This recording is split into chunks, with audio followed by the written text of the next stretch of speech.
আর চলো, বাড়িতে থাকা একটা জিনিস থাকলেই কিন্তু এই আইসক্রিমটা খুব ভালোভাবেই বানানো হয়ে যাবে আর খুব টেস্টি। দেখে বুঝতে পারছো কালারটা কিন্তু পুরো রিয়েল, কোনো কালার মানে প্রিজারভেটিভ কোনো কালার বা কোনো কিছু কিন্তু কেমিক্যাল জাতীয় কোনো কিছু দেওয়া হয়নি।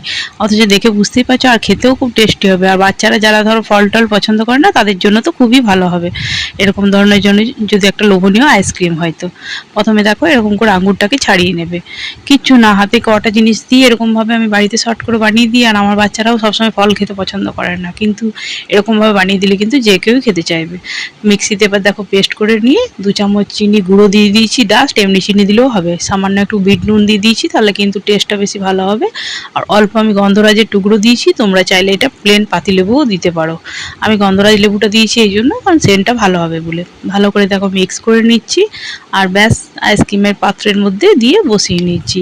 যদি কারোর কাছে এরকম ধরনের না থাকে কোনো তাহলে তারা কিন্তু চায়ের কাপের মধ্যে, কাগজের যে কাপগুলো হয় তাতেও কিন্তু বসিয়ে নিতে পারো।